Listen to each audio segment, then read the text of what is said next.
Everything happens for a reason. Have you ever wondered why certain events unfold in your life? Why you meet specific people at precise moments, or why painful experiences seem to arrive just when you least expect them? It's not just coincidence. According to ancient Buddhist philosophy, everything, every encounter, every struggle, every moment of joy happens for a profound reason. The more you observe your life's patterns, the more you'll notice this truth revealing itself. But society has conditioned us to believe we should be able to control our lives and avoid discomfort, making it difficult to accept events that seem illogical or painful. This perspective isn't just incomplete, it's fundamentally flawed. The universe operates by deeper principles that most people are too distracted to perceive. Throughout history, wisdom traditions from Buddha to the Dalai Lama have taught that life's events carry hidden purpose. But what is the root of this resistance to finding purpose?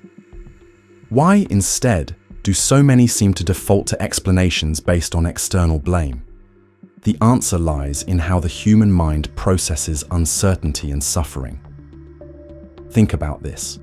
When something painful happens, which is easier, to dismiss it as bad luck, or to search for its deeper purpose?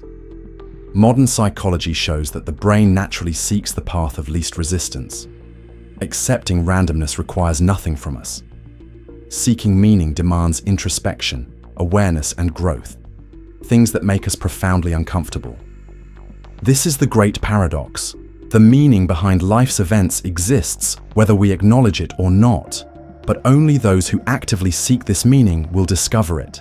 The rest remain trapped in an illusion of chaos, never understanding why their suffering persists, or why happiness feels so fleeting.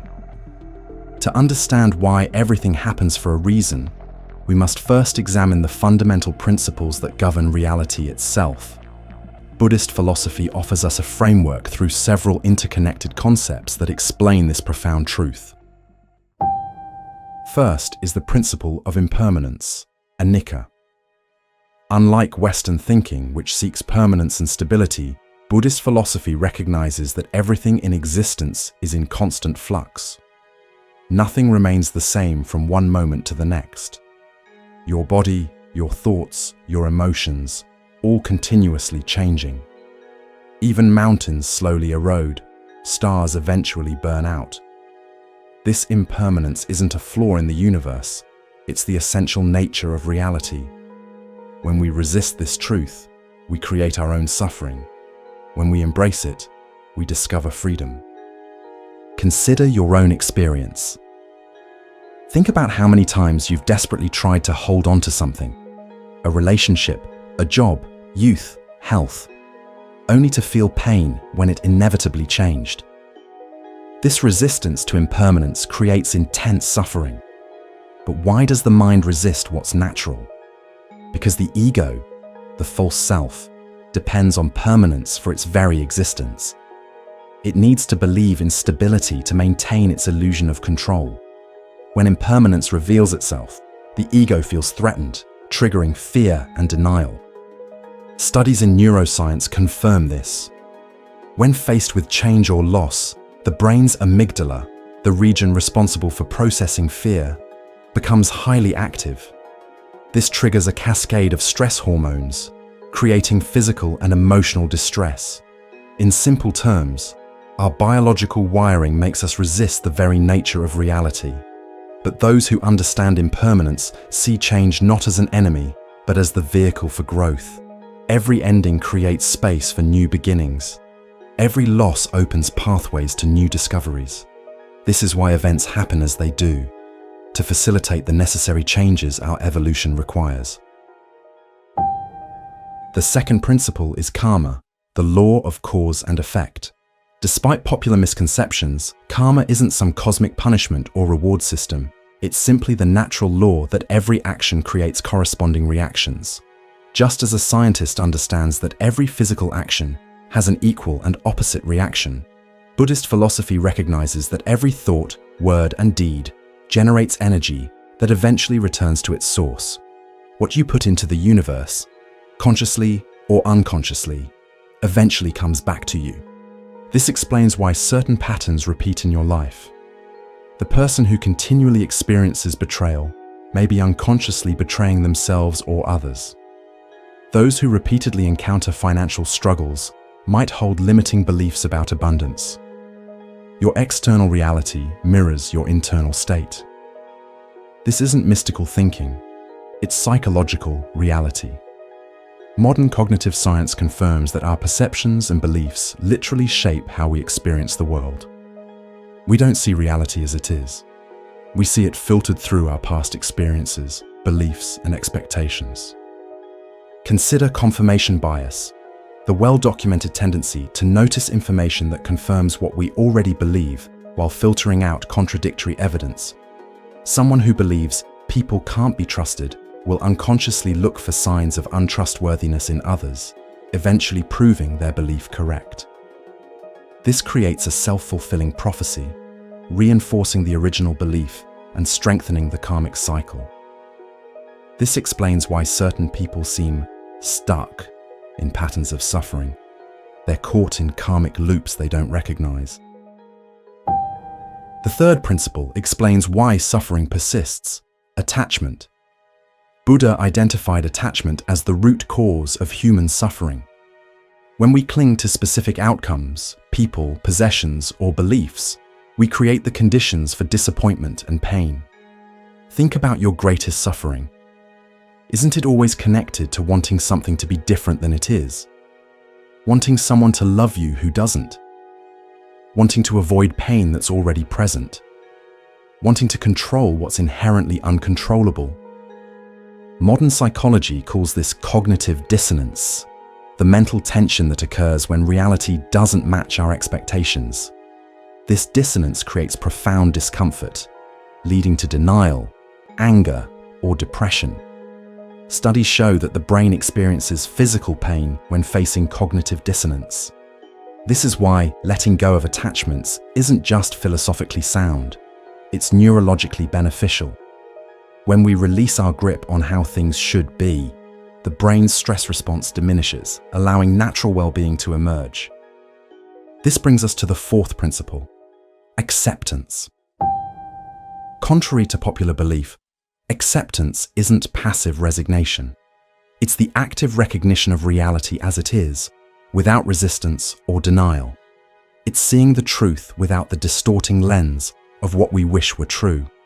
When we accept life's events, even painful ones, we cease creating additional suffering through resistance. This doesn't mean we approve of injustice or stop working for positive change. It means we stop fighting reality itself, conserving energy for effective action. Research in trauma recovery shows that acceptance is crucial for healing. Those who fight against their traumatic experiences, denying, suppressing, or constantly battling memories, often remain trapped in suffering. Those who accept what happened, while not excusing it, create space for healing to begin. This is why everything happens for a reason. Each experience, especially difficult ones, offers an opportunity to practice acceptance, which is essential for spiritual growth. The fifth principle reveals why painful experiences are often our greatest teachers: the hidden lessons in adversity.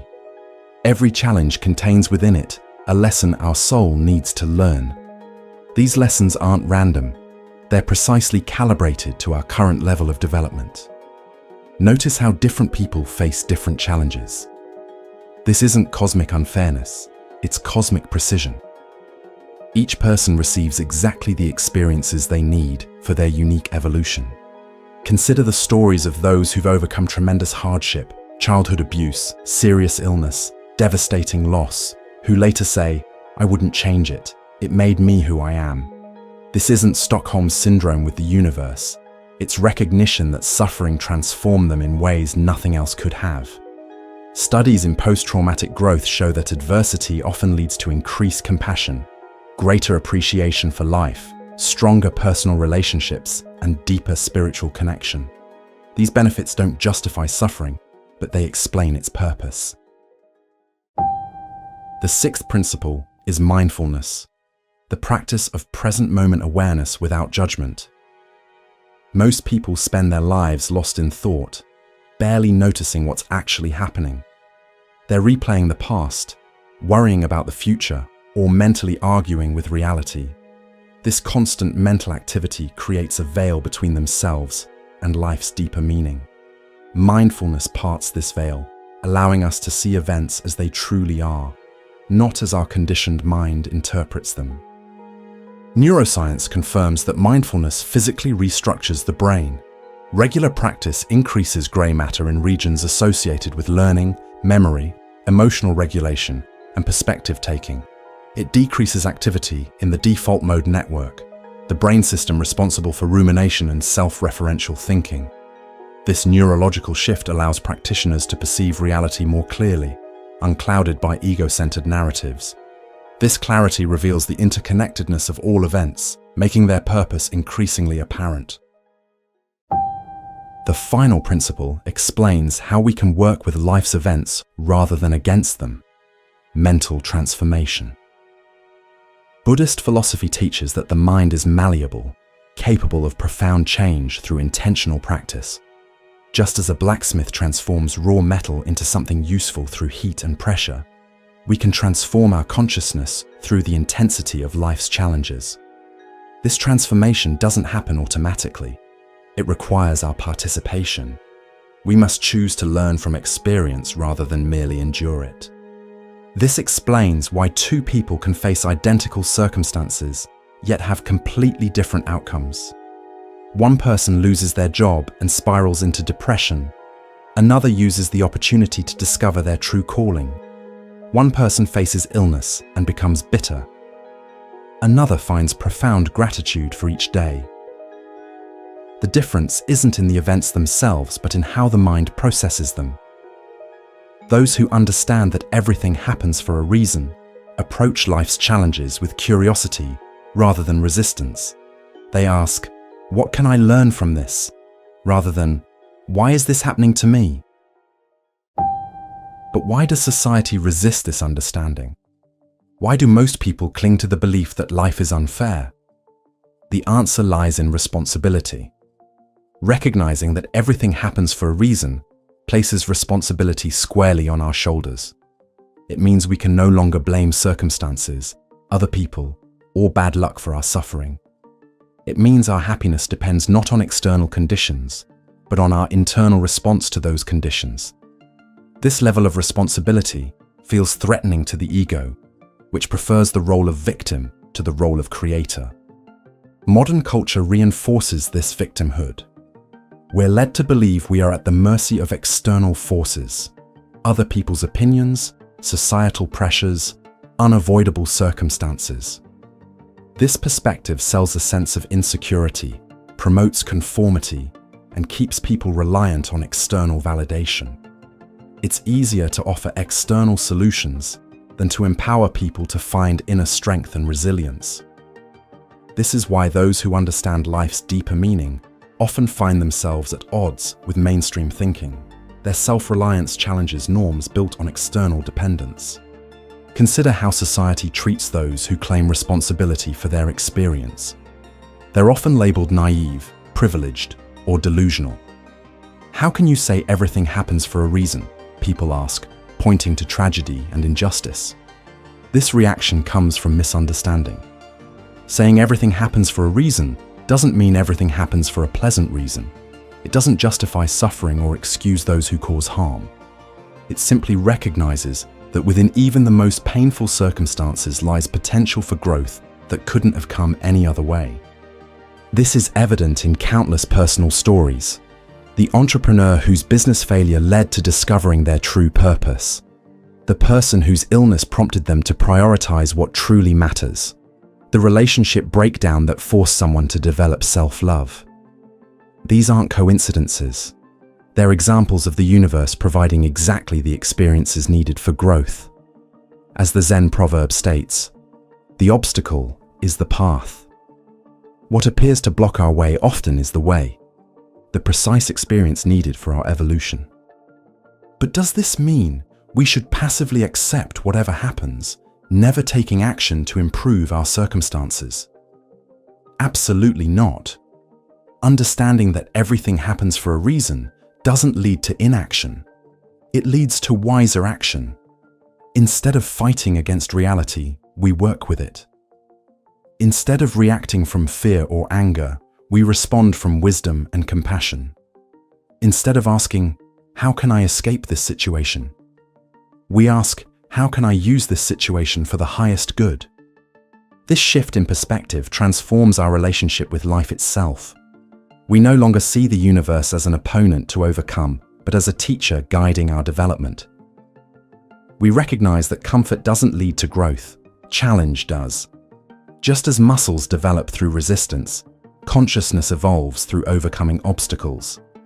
This explains why the most evolved souls often face the greatest challenges. They're not being punished, they're being prepared for expanded awareness. Scientific research supports this perspective. Studies in neuroplasticity show that the brain develops new neural pathways when faced with novel challenges. Comfort and routine keep the brain, and consciousness, stagnant. Difficulty forces adaptation and growth. From a biological perspective, growth requires stress. Plants need wind to develop strong stems. Children need challenges to develop capability. Consciousness needs obstacles to expand beyond its current limitations. This isn't cosmic cruelty, it's cosmic intelligence. Throughout history, those who understood that everything happens for a reason exhibited remarkable resilience in the face of adversity. Consider Viktor Frankl, who survived Nazi concentration camps and developed logotherapy, a therapeutic approach based on finding meaning in all experiences, even suffering. Or Nelson Mandela, who transformed 27 years of imprisonment into profound wisdom that healed a nation. These individuals didn't deny their suffering. They transformed it by recognizing its purpose in their development. This perspective isn't just spiritually profound, it's psychologically beneficial. Research shows that people who find meaning in difficult experiences recover more quickly from trauma, show greater resilience against depression, and report higher levels of life satisfaction. Finding purpose in pain doesn't just comfort us philosophically, it actually changes our neurochemistry, reducing stress hormones and increasing endorphins and other natural mood enhancers. But make no mistake, this understanding doesn't come easily. It requires swimming against the current of conventional thinking. Society profits from convincing you that happiness depends on external circumstances. Buy this, achieve that, look this way, and that suffering is bad luck to be avoided at all costs. Embracing the truth that everything happens for a reason means rejecting these cultural narratives. It means taking responsibility for your experience in a world that encourages blame and victimhood. This path isn't for everyone. Many prefer the comfort of conventional thinking, even if it limits their growth. They'd rather believe they're victims of circumstance than creators of their experience. They'd rather blame others for their pain than extract wisdom from it. This isn't judgment, it's simply recognition that different souls are at different stages of development. Not everyone is ready to see life's deeper patterns or assume responsibility for their experience. The Buddha taught that suffering stems from ignorance, not intellectual ignorance, but ignorance of our true nature and life's deeper principles. When we understand that everything happens for a reason, this ignorance begins to dissolve. We stop fighting against life and start flowing with it. We recognize that even our darkest moments contain seeds of transformation that couldn't have been planted any other way. This doesn't make pain disappear, but it gives it purpose. It doesn't eliminate challenges, but it reveals their role in our evolution. So the next time you face difficulty, whether minor frustration or major life crisis, remember this. It's not happening to you, it's happening for you. It contains precisely the lesson your soul needs for its next stage of growth. Your task isn't to avoid this lesson, but to extract its wisdom. As you develop this perspective, you'll notice something remarkable. Life doesn't become easier, but you become stronger. Challenges don't disappear, but your capacity to transform them into opportunities expands. This is the true meaning of spiritual growth, not freedom from life's storms, but the ability to dance in the rain. If this video resonated with you, share your thoughts in the comments. Have you experienced events that later revealed their purpose? How has finding meaning in difficulty transformed your life? Subscribe to Moon Mind Temple for more insights into life's deeper truths. Remember, understanding that everything happens for a reason isn't just philosophical comfort. It's practical wisdom that transforms how you experience every moment of your existence.